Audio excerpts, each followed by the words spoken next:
Assalamualaikum warahmatullahi wabarakatuh. Kembali lagi di channel Radio Horor. Untuk kisah kali ini ada sebuah kisah yang ditulis oleh akun Twitter yang bernama @penjahatklausa. Dan untuk kisah yang akan saya bacakan kali ini yaitu kisah yang berjudul Gamelan Setan. Oh ya, sebelum kita masuk ke ceritanya, tekan dulu tombol like video ini dan jangan lupa tekan juga tombol subscribe channel ini dan nyalakan juga lonceng notifikasinya agar teman-teman tidak ketinggalan cerita-cerita baru dari channel ini. Dan jangan lupa follow juga akun Twitter penulis yang nanti linknya akan saya sertakan di kolom deskripsi. Dan seperti apa untuk kisah kali ini? Langsung saja kita simak berikut ini.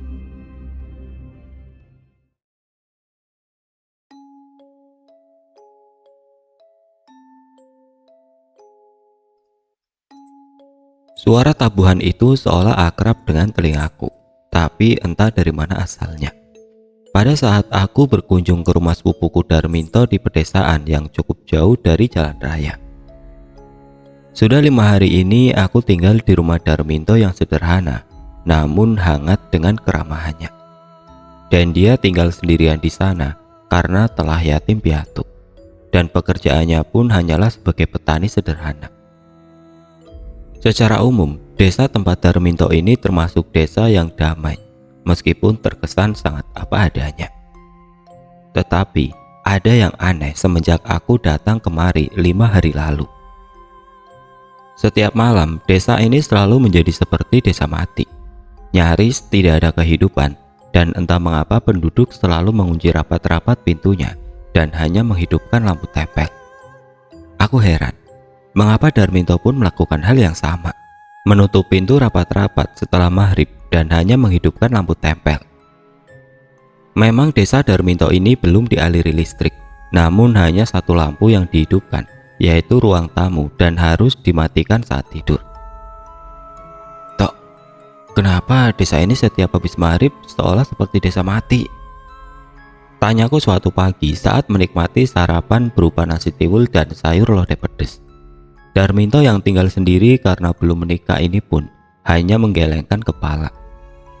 Demi melihat Darminto yang demikian, aku makin penasaran dengan apa yang terjadi. Semua kejadian, lebih-lebih setelah 2 malam terakhir, aku selalu mendengar suara gamelan yang sayup-sayup terdengar. Tok, kamu itu bagaimana? Wong aku ini sepupumu, masa kamu gak mau ngasih tahu apa yang terjadi di desa ini? Ucapku. Aku semakin penasaran, sementara Darminto hanya menunduk sambil meneruskan makannya. Aku sudah mencoba bertanya-tanya kepada penduduk dan nihil jawabannya. Mereka seolah enggan menjawab, bahkan di muka mereka aku dapat membaca adanya kecemasan dan keresahan. Jangan Den, nanti saya bisa celaka. Nyuwun ngapunten, saya tidak bisa cerita, kata salah satu penduduk desa. Maaf, saya harus ke desa sebelah. Jangan saya mas, bukan waktu yang tepat mas untuk cerita. Begitulah jawaban dari mereka semua saat kutanya. Sungguh aneh bukan? Setiap pertanyaan yang terlontarkan selalu dialihkan oleh penduduk desa. Bahkan ada yang langsung masuk ke rumahnya saat saya bertanya soal itu. Mengapa setiap habis maghrib mereka langsung menutup pintu dan kenapa suara gamelan itu terdengar? Apa yang sebenarnya terjadi di desa ini? Batinku penasaran saat itu. Suara gamelan itu lagi-lagi terdengar, terbawa hembusan angin. Padahal setauku, tidak ada warga desa yang mengadakan pesta, apalagi pesta perkawinan. Aku ingin tahu apa yang sebenarnya terjadi. Saat keluar rumah, Darminto buru-buru mencegahku. Din, jangan keluar, nanti kamu bisa celaka, cegahnya. Apa yang celaka, Tok? Aku malah bertanya dengan nada sedikit membentak karena kesal dengan hal yang dia sembunyikan. Aku benar-benar dicengkram rasa penasaran. Dan puncaknya pada malam kelima itu. Sudah, pokoknya kamu jangan sekali-kali keluar. Darminto berusaha mengalihkan pembicaraan. Aku justru jengkel karena setiap pertanyaanku selama tinggal di sini selalu dibiarkan menggantung.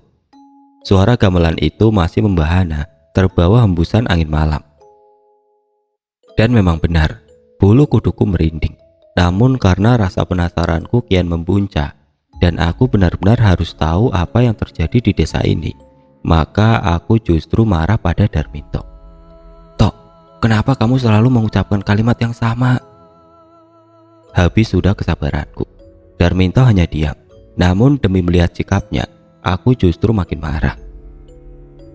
"Setiap aku bertanya, kenapa suara gamelan itu ada? Mengapa kau melarangku? Aku juga berhak tahu apa yang terjadi." Kutumpahkan semua kesalahanku. "Kenapa? Ada apa dengan desa ini? Siapa yang membunyikan gamelan itu? Dari mana suara itu?" Seolah-olah aku memberondong pertanyaan. Darminto duduk diam, matanya menerawang ke arah luar. Meski jendelanya tertutup rapat, suara gamelan itu kudengar sayup-sayup. Itu rasanya kian keras, dan suasana malam kian menyeramkan karenanya. Seperti gemuruh teriakan orang-orang kesakitan, lama-lama terdengar suaranya. "Tok, tolong jelaskan apa yang sebenarnya terjadi di sini." Aku mendesak Darminto agar segera menjelaskan. Sudah lelah aku mendapat jawaban yang sama setiap hari. Bahkan pernah aku diusir dari rumah Pak Diran gara-gara menanyakan soal gamelan misterius tersebut. Darminto masih diam 1000 bahasa. Matanya seolah memelas menatap padaku. Aku mendekat pada Darminto dan berkata, "Sudahlah Tok, kalau kamu tidak mau bicara, biar aku sendiri yang cari jawabannya." Aku sudah putus asa dan ingin jawaban segera. Suara gamelan itu masih terdengar hingga menjelang dini hari. Aku tidak dapat tidur karena suara itu seolah menggelitik alam bawah sadarku. Ini harus segera diselesaikan sebelum aku mati penasaran karenanya. Aku menunggu saat malam kembali menjelang. Saat suara gamelan itu kembali berkumandang. Diam-diam, aku keluar dari rumah Darminto tepat pukul 9 malam. Kubuka pintu perlahan-lahan agar Darminto tidak terbangun. Aku penasaran dengan suara gamelan yang melantunkan Kebo Giro itu. Mengapa hampir setiap malam gamelan terdengar sejak aku ada di kampung itu? Aku keluar dan suasana terasa sangat mencekam. Nyaris tidak ada penerangan dan hanya lampu tempel yang berkeriap-keriap di sepanjang jalan kampung. Dan menurut Pak Jimbrong, sejak seminggu sebelum kedatanganku ke kampung ini, suara gamelan itu selalu terdengar, seolah menjadi teror yang tidak berujung bagi para penduduk yang sebelumnya hidup dalam ketenangan dan kedamaian. Angin berhembus perlahan, membawa hawa dingin yang mencekam, sementara aku sendiri berusaha mempertajam pendengaran. Aku ingin tahu dari mana asal suara gamelan itu. Langit tidak berbintang. Kadangkala suara lolongan serigala membahana, seolah memberikan kengerian dan kesedihan. Aku sendiri sebenarnya merinding, takut, sekaligus penasaran dengan apa yang sebenarnya terjadi di kampung ini. Aku harus tahu dari mana gamelan itu berasal. Tekadku dalam hati demi mengalahkan rasa takut yang sebenarnya perlahan merajai jiwaku. Kututup pintu rumah Darminto dengan sangat pelan berhati-hati. Senyap tanpa kehidupan, bahkan suara jangkrik pun tidak terdengar sama sekali. Aku condongkan badanku untuk mencari arah suaranya. "Ah, itu dia," seruku dalam hati. Suara hatiku mengatakan bahwa bunyi gamelan itu berasal dari bukit di sebelah kampung. Kurapatkan jaketku dan dengan berlari kecil, aku menuju bukit yang oleh warga di sana disebut Bukit Kalancaka. Semakin ku dekati, suara gamelan itu seolah menjauh. Aku makin penasaran dengan hal tersebut. Namun, aku tetap mengikuti arah angin di mana suara Kebo Giro tadi berasal. Nada demi nada yang teralun pun sebenarnya indah, melambangkan prosesi agungnya suatu pernikahan adat Jawa. Akan tetapi, karena terdengar di malam hari, sementara tidak ada satu warga pun yang mengadakan perhelatan, serta kampung tadi termasuk jauh dari kampung tetangganya, yang memerlukan waktu 2 jam berjalan kaki. Maka suasana angker itulah yang merajalela. Bisa dibayangkan bukan? Waktu sudah menunjukkan pukul 12 malam dan tanpa terasa aku sudah sampai ke kaki bukit Kalancaka. Bukit ini nampak angker dengan batu-batu cadasnya yang tersembul di antara rimbunya hutan. Tidak seorang pun yang berani menginjakan kaki ke bukit itu, bahkan di siang hari, kata penduduk. Kuperhatikan bukit Kalancaka yang sebenarnya sangat indah. Namun aku tidak begitu memperhatikannya karena lebih tertuju pada suara gamelan yang makin lama makin jelas. Jantungku tiba-tiba berdetak dengan keras saat langkahku makin mendekati sumber suara gamelan. Keringat dingin pun mulai bercucuran, gemetar, dan mataku yang berusaha meraba gelap. Rasa cemas dan takut telah kalah perang dengan rasa penasaranku. Aku sudah bertekad untuk mengetahui apa yang terjadi di bukit Kalancaka ini, batinku. Suara itu kian membahana, membeda dan mengobrak-abrik sanubariku. Sebenarnya apa yang terjadi? Langkahku makin mendekati sumber suara, seolah terjadi sesuatu keramaian yang luar biasa. Tiba-tiba aku mendengar suara-suara manusia yang mendekat. Bergegas aku bersembunyi di balik semak belukar, sementara langkah-langkah kaki manusia tadi semakin jelas. Ternyata mereka adalah sosok seperti manusia yang memakai busana, seolah hendak ke pesta perkawinan. Ada 4 orang yang masing-masing membawa seperti bungkusan. Mendekat seiring dengan suara gamelan yang seolah mengejekku untuk segera menemukan dirinya. Ada peringatan apa di desa ini? Kenapa harus malam-malam dan di lokasi seperti ini? Batinku dipenuhi pertanyaan besar. Kubuntuti 4 orang yang semuanya laki-laki itu hingga harus menapaki terjalnya jalan bukit yang hanya berupa jalan tikus berbatu. Suara gamelan itu kian membiusku. Aku terus berjalan hingga tiba di suatu titik, tepatnya di sebuah tempat lapang yang terdiri dari padang rumput dan beberapa peralatan gamelan kuno. Aku melihat sudah begitu banyak orang di sana. Mereka melihatku, namun seolah tidak memperdulikan kedatanganku. Sementara suara gamelan itu semakin mendekat. Saat aku menoleh ke arah kerumunan, aku melihat sekelompok orang yang memainkan gamelan. Namun yang aneh, hampir semuanya berwajah mengerikan. Aku nyaris berteriak kalau tidak ingat dengan apa pesan kakekku sebelum pergi.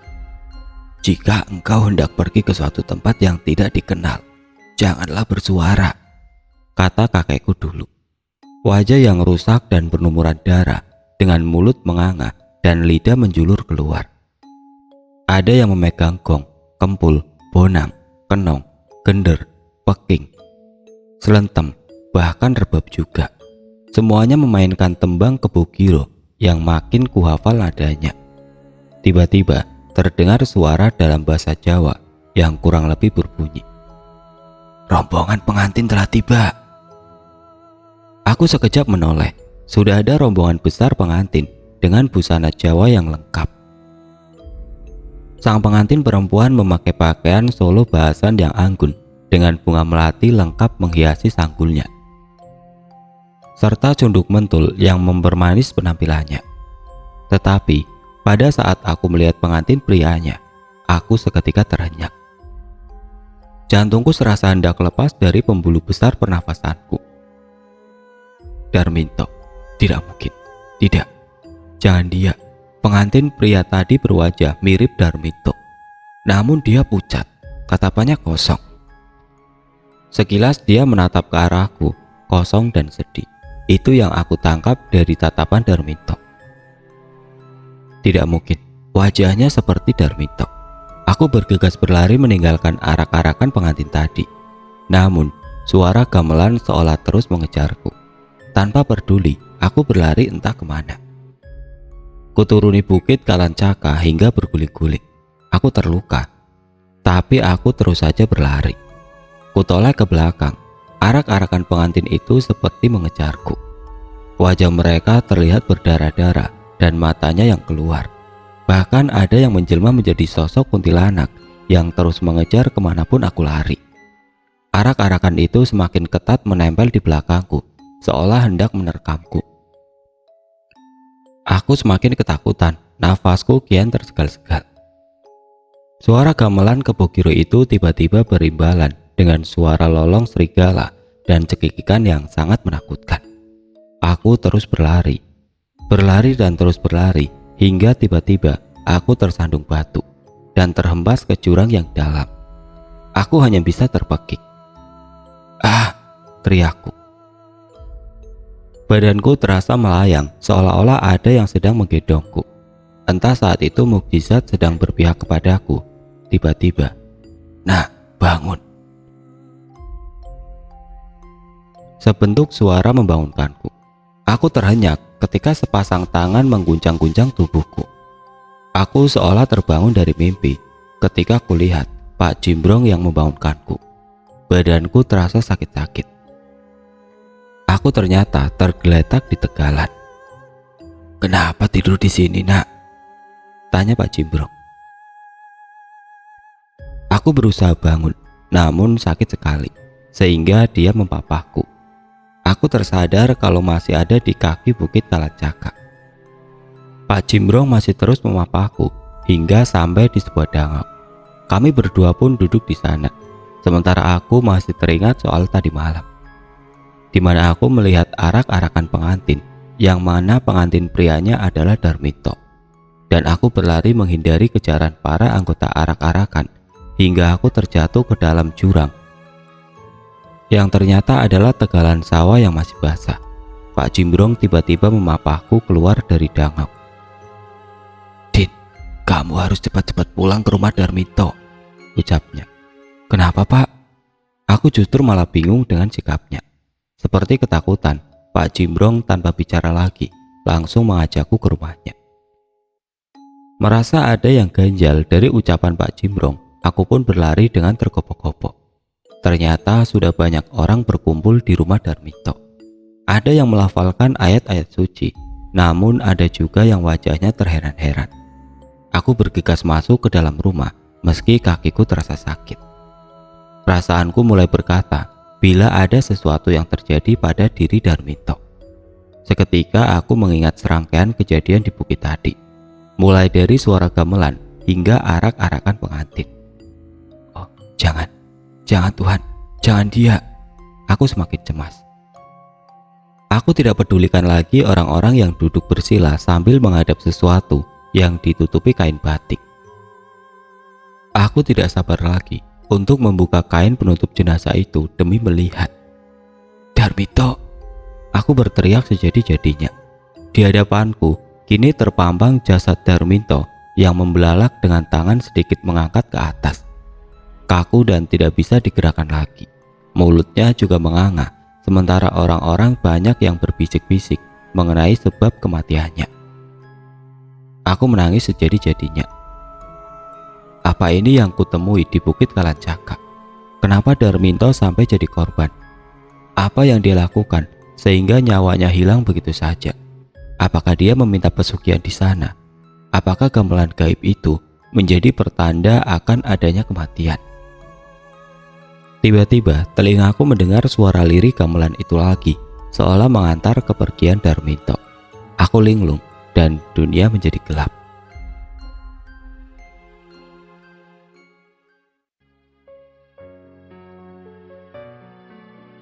Oke teman-teman, sekian untuk cerita kali ini. Bagaimana menurut kalian tentang kisah ini? Tulis komentar kalian di kolom komentar. Dan bagi teman-teman yang baru bergabung, jangan lupa untuk like, komen, share, serta subscribe channel ini. Dan nantikan kisah-kisah horor berikutnya tetap di channel Radio Horor. Wassalamualaikum warahmatullahi wabarakatuh.